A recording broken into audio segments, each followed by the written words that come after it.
ఓం సాయిరామ్. ఆ సాయినాథుని ఆశీర్వాదంతో అందరూ సంతోషంగా ఆరోగ్యంగా ఉండాలని మనస్ఫూర్తిగా కోరుకుంటున్నానండి. అనంతకోటి బ్రహ్మాండ నాయక రాజాదిరాజా యోగిరాజా పరబ్రహ్మ శ్రీ సచ్చిదానంద సద్గురు సాయినాథ్ మహారాజ్కి జై. ఈరోజు బాబాగారు మన కోసం పంపించిన సందేశం ఏమిటంటే, తల్లి వెంటనే స్వీట్స్ రెడీ చేసుకో. ఊహించని పెద్ద శుభవార్త నీ జీవితంలో వినబోతున్నావు. విన్న వెంటనే అందరికీ స్వీట్స్ని సంతోషంగా పంచిపెట్టమని బాబాగారు స్వయంగా చెప్తున్నారండి. అమ్మా, ప్రతి క్షణం నా జీవితంలో సంతోషం అనేదే లేదు బాబా. కష్టాలు, కన్నీరు, అరే సంతోషం అంటే ఎలా ఉంటుందన్న విషయాన్నే మర్చిపోయాను. ఈ కష్టాలు అనేది నా జీవితమంతా రాసిపెట్టావా బాబా? నా జీవితంలో అసలు సంతోషం అనే అక్షరాన్ని నువ్వు రాయలేదా అని చెప్పి నువ్వు బాధపడడం నాకు తెలుస్తూనే ఉందమ్మా. నువ్వు కార్చే ప్రతి కన్నిటినీ చూస్తూనే ఉన్నాను. నువ్వు పడే ప్రతి కష్టాన్ని చూస్తూనే ఉన్నాను. నువ్వు ప్రతిదీ కష్టం కష్టమని చెప్పి మనసుని బాధ పెట్టుకుంటూ కన్నీరు కారుస్తూ ఆరోగ్యాన్ని పాడు చేసుకుంటూ జీవితాన్ని కష్టాలమయం చేసుకుంటున్నావు. నీకు చిన్నప్పటి నుండి ఊహ తెలిసినప్పటి నుండి కష్టాలు ఉన్నాయి, నిజమే. నువ్వు కష్టాలని అనుభవిస్తూనే వస్తున్నావు. కొన్ని కష్టాలు కర్మఫలాన్ని అయితే, కొన్ని చేజేతులా చేసుకున్న కష్టాలు. అలాంటి కష్టాలను మనం అనుభవించి తీరాల్సిందే. కానీ ఇక్కడ నువ్వు ఒక చిన్న విషయాన్ని మర్చిపోయావు. ప్రతి కష్టం వెనుక విజయం, సంతోషం అనేది ఉంటుందన్న విషయాన్ని మర్చిపోయావు. అలా కాకుండా ఎప్పుడూ కష్టాన్నే తలుచుకొని, ఎప్పుడూ బాధల్నే తలుచుకొని, నా జీవితం ఇంతే, నా తలరాత ఇంతే, నేను ఇంతే, నా జీవితం అసలు మారనే మారదు, నేను అసలు దేన్ని సాధించలేను, ఎప్పటికీ కూడా ఇలాగే ఉండబోతున్నాను, ఇలాగే ఉంటాను, నా జీవితం ఇంతే అనుకుంటున్నావు చూడు, అది చాలా పెద్ద పొరపాటు అమ్మా. నీకున్న కష్టాల నుండి బయటపడే మార్గాలు లక్ష ఉన్నాయి. వాటిని నువ్వు గుర్తించలేకపోతున్నావు.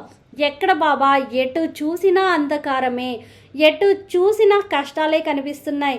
ఇక నాకు కష్టాల నుండి బయటపడే మార్గం ఎక్కడ నుండి ఉంది చెప్పు? ఒకవైపు ఆరోగ్యము, ఒకవైపు పిల్లలు, ఒకవైపు భర్త, అత్తమామలు, తల్లిదండ్రులు, ఆర్థిక కష్టాలు, వ్యాపారం వృద్ధి చెందకపోవడం, ఉద్యోగంలో సమస్యలు, ఇలా ఒకదాని తర్వాత ఒకటి చెప్తూనే ఉన్నావు. కానీ ఇక్కడ నువ్వు గుర్తుపెట్టుకోవాల్సింది, నీకంటూ ఒక కుటుంబం ఉంది. నిన్ను నమ్ముకొని నీ పిల్లలు ఉన్నారు. నీ మీద ఆధారపడి నీ భర్త ఉన్నాడు. నువ్వు సంతోషంగా ఉన్నప్పుడే వాళ్ళు సంతోషంగా ఉంటారు. ఈ విషయాలన్నిటినీ వదిలేసి నా జీవితంలో అన్ని కష్టాలే, నేను దేన్ని సాధించలేకపోతున్నాను అని నువ్వు బాధపడుతూ వాళ్ళని బాధ పెడుతున్నావు. నీ వల్ల వాళ్ళకి ఉన్న సంతోషాలను కూడా దూరం చేసుకొని బాధపడుతూ కూర్చుంటున్నారు. నువ్వే బాధపడడం కాదు, నీ చుట్టూ ఉన్నవారిని కూడా చాలా క్షోభకి గురి చేస్తున్నావు, చాలా బాధ పెడుతున్నావు. అది ఇంకెంత కర్మఫలాన్ని ఇస్తుందో ఒక్కసారి ఆలోచించు. నీ వల్ల ఒక్క వ్యక్తి సంతోషంగా ఉన్నా కూడా అది నీకు ఎంతో మంచిని చేకూరుస్తుంది. అలా కాకుండా పరాయి వాళ్ళ గురించి పక్కన పెట్టు. నీ వాళ్ళనే, నీ మనుషులనే నువ్వు బాధపడుతూ వాళ్ళని బాధ పెడుతున్నావు. వారికి బాధనే అందిస్తున్నావు. ఎప్పుడూ కూడా తల్లి మనసు బిడ్డల మంచినే కోరుకుంటుంది, నిజమే. నువ్వు చెడేమీ కోరుకోవట్లేదు. కానీ నువ్వు బాధపడుతూ ఉంటే నీ బిడ్డలు ఎలా సంతోషంగా ఉండగలుగుతారు? ఒక్కసారి ఆలోచించు.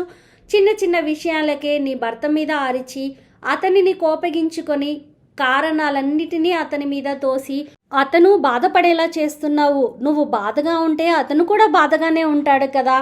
నువ్వు సంతోషంగా ఉంటే అతను సంతోషంగా ఉంటాడు. అర్థం చేసుకునే భాగస్వామి ఉండడం అనేది జీవితంలో అతి ముఖ్యమైన విషయం. ఒక్కసారి అర్థం చేసుకొని వాళ్ళ పరిస్థితిని కూడా నువ్వు అర్థం చేసుకొని నువ్వు ఆనందంగా ఉండగలిగితే వాళ్ళు కూడా ఆనందంగా ఉంటారు. అందరూ కలిసి ఆనందంగా సమస్యను అధిగమించాలి. కానీ ఒకరికి ఒకరు సమస్యగా అస్సలు మారకూడదు. నువ్వే పెద్ద సమస్యగా మారుతున్నావు. ఒక్కసారి నేను చెప్పింది నిజమా కాదా ఆలోచించు. నువ్వు సంతోషంగా ఉంటే నీ కుటుంబం ఎంత సంతోషంగా ఉంటుంది నాకు చెప్పు. నేను చెప్పింది అబద్ధమా? కాదు కదా. నీకే తెలుసు నువ్వు బాధపడుతూ వాళ్ళని బాధ పెడుతున్నావు అని. కానీ దానిలో నుండి బయటికి రాలేకపోతున్నావు. నువ్వు ఏదైతే కోరిక కోరుతున్నావో అది తప్పకుండా నెరవేరే సమయం ముందుకు వచ్చింది. కాబట్టే ఇలాంటి సందేశాన్ని నువ్వు వినగలుగుతున్నావు.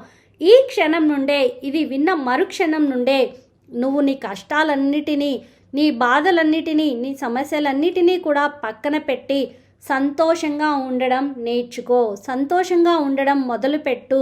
ప్రతి చిన్న విషయంలో కూడా ఆనందాన్ని వెతుక్కో. అప్పటి నుంచి, ఆ క్షణం నుండి నీ జీవితం మారిపోతుంది. నువ్వు అనుకున్న విషయాలన్నీ చకాచకా జరిగిపోతాయి. నువ్వు నీ మనసులో ఇప్పటి వరకు ఏ విషయమైతే జరిగిపోవాలి, అది కావాలి అనుకుంటున్నావో అది జరిగిన వెంటనే నీ చుట్టూ ఉన్నవారికి నీ సంతోషాన్ని పంచుకో. స్వీట్ బాక్స్ తీసుకొచ్చి అందరికీ స్వీట్స్ పంచు. అది చాలా చిన్న విషయమైనా సరే నీ మనసుని ఆనందంగా ఉంచుకొని నీ ఆనందాన్ని నీ చుట్టూ ఉన్నవారికి పంచిపెట్టు. దానివల్ల నువ్వు అనుకున్న అన్ని విషయాలు జరిగి తీరుతాయి. ఎప్పుడైతే మనం ఆనందాన్ని మరొకరికి పంచుతూ మన చుట్టూ పాజిటివిటీని ఏర్పరచుకుంటామో అన్నీ మంచి విషయాలే జరుగుతాయమ్మా. ఈ ఒక్క చిన్న విషయాన్ని ఈసారి నాపై నమ్మకం ఉంచి మనస్ఫూర్తిగా చెయ్యి. అదేంటి బాబా, నేను అలాగే అనుకున్నాను కానీ నా జీవితంలో ఎలాంటి మార్పు రావట్లేదు, ప్రతి క్షణం నేను సంతోషంగా ఉండాలి అనుకున్నప్పటి నుండి ఏదో కష్టం వస్తుంది అని అంటున్నావు. కానీ నీకు రాబోయే పెద్ద కష్టాన్ని ఆపి చిన్న కష్టం నీ ముందుకు వచ్చిందని ఎందుకు ఆలోచించలేకపోతున్నావు? ఇది కాకుండా ఇంకోలా జరిగితే ఇంకెంత నష్టం జరిగి ఉండేది, ఇదెందుకు నువ్వు ఆలోచించలేకపోతున్నావు? ప్రతిసారి జరిగిన చిన్న చిన్న విషయాలనే నువ్వు పట్టించుకుంటున్నావు. ఒక పరీక్షలో మనము ఫెయిల్ అయ్యాము అంటే దాన్ని ఇంకా బాగా చదివి మరొకసారి ఎక్కువ మార్కులు తెచ్చుకొని పాస్ అవ్వాలి. కానీ నేను ఎప్పుడు ఇంతే, ఎప్పుడు ఫెయిల్ అవుతాను, నా జీవితం ఇంతే అనుకుంటూ అక్కడే ఆగిపోతే నువ్వు ఎప్పుడు ముందుకు వెళ్తావు? నీ జీవితంలో ఎప్పుడు ఎదుగుదల వస్తుంది? నీ జీవితంలో అనుకున్న వాటిని నువ్వు ఎప్పుడు సాధిస్తావు? ఎప్పటికప్పుడు నువ్వు చేస్తున్న పని అదే, ఎక్కడికక్కడ ఆగిపోతూ ఉన్నావు. కష్టాల నుండి బయటపడాలి అనుకుంటున్నావు కానీ ఆ కష్టాల వల్ల వచ్చే బాధల్నే అనుభవిస్తూ కూర్చుంటున్నావు. వాటి గురించే పదే పదే ఆలోచించి నీ మనసుని కష్టపెట్టుకుంటూ ఏడుస్తూ కూర్చుంటున్నావు. అలా కాదు, నీ కష్టాలన్నీ తీరిపోయే రోజులు ముందు ఉన్నాయి.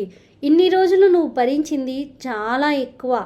ఇక మీదట నీ జీవితం అలా ఉండదు. నన్ను నమ్ము. నీ సాయిగా నేను చెప్తున్నాను, నీ తండ్రి స్థానంలో ఉండి చెప్తున్నాను, నీ మంచి కోరి చెప్తున్నాను. నువ్వు ఏదైతే విషయంలో మంచి జరగాలని కోరుకుంటున్నావో అది జరిగిన వెంటనే బాబా గుడికి వచ్చి, ఈ బాబా దగ్గరికి వచ్చి భక్తులందరికీ కూడా నీ సంతోషాన్ని పంచుతూ వారికి కూడా స్వీట్స్ని పంచిపెట్టు. నీ దగ్గర ఎంత ఉంటే అంతలోనే పంచిపెట్టమ్మా. నీ దగ్గర ఉన్న దాంట్లోనే సంతోషంగా పంచిపెడితే నీకు దానికి 1,00,000 రెట్లు తిరిగి వస్తుంది. ఆ విషయాన్ని మాత్రం ఎప్పుడూ గుర్తుపెట్టుకోమ్మా.